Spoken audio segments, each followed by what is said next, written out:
Greg and Adam here, Blue Collar and Scholar, for day 6, December 18th of the 12 Drams of Christmas. How many more days? Oh, 6. Hang on a second. 6 more after today. Gosh, okay. Yeah, I'm not just a pretty face. I was told I have a face for radio. Anyway, so yeah, day 6, we're halfway there. Pretty exciting whiskey to share with you guys again today, and here we go. So we're gonna get them to take it from their tree. Oh yeah. Go get yours first. Yeah. We'll wait for you. I'll show everybody else that doesn't have one the color of it while you guys get yours. Yeah. Beautiful golden, what would you call that? Dark gold? Rusty gold? I don't know. Gold doesn't really rust. No, it doesn't rust, does it? I don't know. It's interesting. An interesting color. It's a slightly darker gold than you get from. Yeah. Reminds me a bit of urine. Color. Urine. Color. If your urine looks like that, you either drink too much whiskey or not enough water or both. Oh. Okay then. Yeah. And I was going to say, for those of you that had yesterday's dram, you might want a little palate cleanser because I can still taste it. Yeah. 24 hours later. 24 hours later, yeah. That's one hell of a finish on that last whiskey for sure. It's the longest finish I think I've ever had. Anyway, so yeah, beautiful color. I'm going to read you some tasting notes because I think it really nailed it, and they're not mine, and I should give credit to whoever it was, but I did not record the name. I don't believe in tasting notes. I speak in metaphor. I've heard your tasting notes. I don't believe in your tasting notes either. There, it's mutual. Good. So, nose. Dusty grain. I do get like a dustiness in there. Rich, nutty oloroso. Cinnamon. Whipped cream. Vanilla, orange peel, orange juice. Coffee bean. Definitely get coffee bean in there. I just want you to know that if I start sneezing, I'm allergic to dust. Oh. So bear with me. Well, then, if you do, just pour it into my glass, and I'll drink it for you. Of course. Okay. Or maybe the remedy is in the glass. Yeah, maybe expose yourself to it more, and you won't be as allergic, right? This is a new one for me, so I'm looking forward to that next step. So palate, taste. Yes.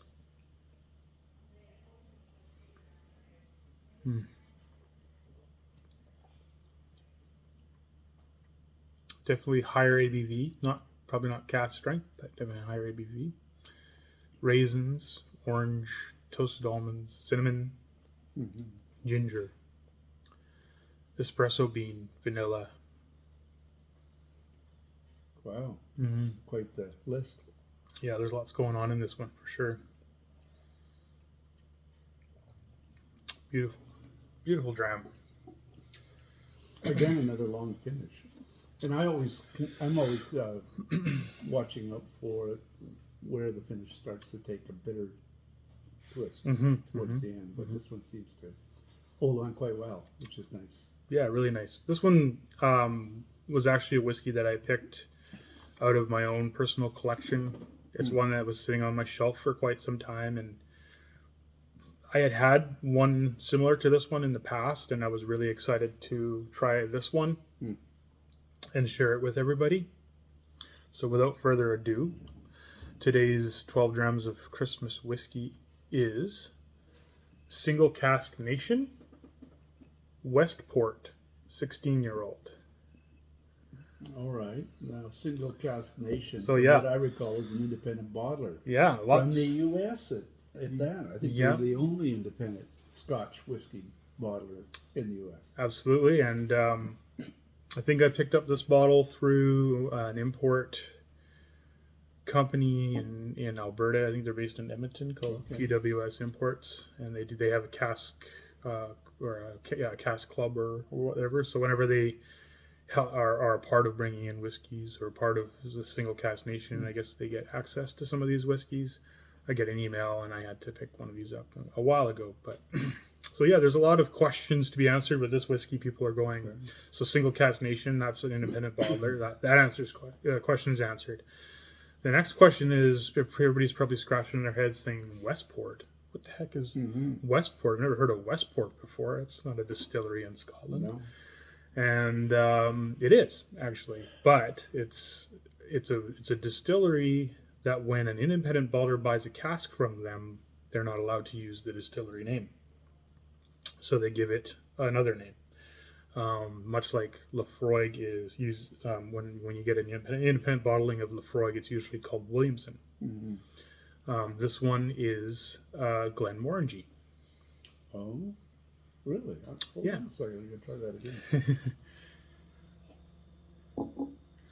So Westport's Glenmorangie. Some say that Glenmorangie doesn't want independent bottlers to exclusively sell Glenmorangie whiskey. So some say it's probably like a teaspoon Glenmorangie, which means they throw like a teaspoon of something else in it, so they can bottle it and it not be Glenmorangie, but it is Glenmorangie. Well, I do know that the two guys that own Single Cask Nation, I think Joshua Hatton and Jason Johnston Yellen, they're always looking for rare casks. So but they all have to be at cask strength. This is not quite cask strength, is it?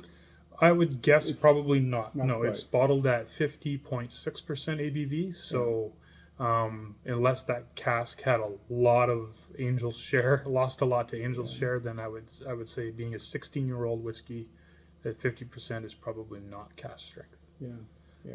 But it's a good strength in my opinion. Yeah.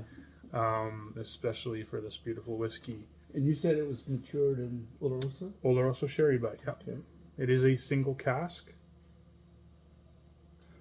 So how did they get to put a teaspoon of Glenmorangie into a cask and call it, or? Well, no. So they take a Glenmorangie cask and they put a teaspoon of something else into it. All right. So, gotcha. Yeah. And there's a few out there that do that. I think. Hold on to your shorts. Yeah, I think. For a ride, independent bottlers.